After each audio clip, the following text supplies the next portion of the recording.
ভিডিওটি কেবলমাত্র মাধ্যমিক ছাত্রছাত্রীদের জন্য। ভিডিওটি খুবই গুরুত্বপূর্ণ, কারণ মাধ্যমিক ছাত্রছাত্রীদের এই কয়েকটি বিষয় জানা উচিত। তা না হলে কিন্তু তাদের খুব সমস্যা হতে পারে, মানে মাধ্যমিক পরীক্ষার্থীরা পরীক্ষায় বসতে না পারে। আগামী 10ই জানুয়ারি 2024 এর মধ্যে অবশিষ্ট সকল পরীক্ষার্থীদেরকে এই বাকি কাজ সম্পন্ন করে ফেলতে হবে, নচেত আসন্ন মাধ্যমিক পরীক্ষাতেই বসতেই পারবেন না এবছরের মাধ্যমিক পরীক্ষার্থীরা। কী সেই বিশেষ আপডেট জারি করেছে মধ্যশিক্ষা পর্ষদ, চলুন জেনে নিই। পর্ষদ সূত্রে যে গুরুত্বপূর্ণ আপডেটটি সম্প্রতি প্রকাশ্যে এসেছে তা হলো মাধ্যমিক পরীক্ষা শুরু হতেই 1 মাসেরও কম সময় বাকি। তবে 2024 মাধ্যমিক পরীক্ষা আরম্ভ হতে হাতে আর মাত্র কয়েকদিন অপেক্ষা হলেও এখন বেশ কিছু পরীক্ষার্থী অ্যাডমিটের জন্য রেজিস্ট্রেশন প্রক্রিয়া সম্পন্ন করেনি।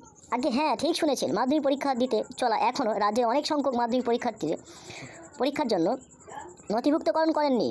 আর এরই জন্য সম্পূর্ণ দায় বর্তাচ্ছে সংশ্লিষ্ট স্কুলগুলির উপরেই। এবছর মাধ্যমিক পরীক্ষায় বসার জন্য গত বছর ডিসেম্বরের শেষ তারিখ পর্যন্ত মাধ্যমিক পরীক্ষার রেজিস্ট্রেশনের সময় সীমা বাড়িয়ে দিয়েছিল পর্ষদ। তবে টনক নড়েনি স্কুলগুলোর। এবছর 2 ফেব্রুয়ারি থেকে শুরু হয়েছে ছাত্রছাত্রীদের জীবনে প্রথম বড় তথা রাজ্যের অন্যতম মেগা পরীক্ষা মাধ্যমিক এক্সাম 2024। চলতি বছরে প্রায় 12 লাখ পরীক্ষার্থী মাধ্যমিক পরীক্ষা দেবেন। আর পরীক্ষায় বসার জন্য মাধ্যমিকের রেজিস্ট্রেশন সম্পন্ন করা আবশ্যিক। উল্লেখ্য, 22 জানুয়ারি থেকেই রাজ্যের স্কুলগুলিতে অ্যাডমিট কার্ড বিতরণের প্রক্রিয়া শুরু হয়েছে। যারা রেজিস্ট্রেশন সম্পন্ন করবেন না তারা অ্যাডমিট পাবেন না এবং মাধ্যমিক পরীক্ষা হলে প্রবেশ করতেও পারবেন না। এমন অবাক করা তথ্যের সামনে আসার পর পর্ষদ তড়িঘড়ি বিজ্ঞপ্তি জানিয়েছে, যারা এবছর মাধ্যমিক পরীক্ষার্থীদের অথচ গাফিলতির কারণে এখনও পর্যন্ত অ্যাডমিটের রেজিস্ট্রেশন প্রক্রিয়া ছাড়েননি, তাদের দ্রুত 10 জানুয়ারি 2024 অর্থাৎ আগামী 2 দিনের মধ্যে রেজিস্ট্রেশন প্রক্রিয়া সম্পূর্ণ করতে বিধান দিয়েছে WBBSE। নচেত তারা এবছর মাধ্যমিক পরীক্ষায় বসতে পারবেন না বলে স্পষ্ট জানিয়ে দিয়েছেন মধ্যশিক্ষা পর্ষদ।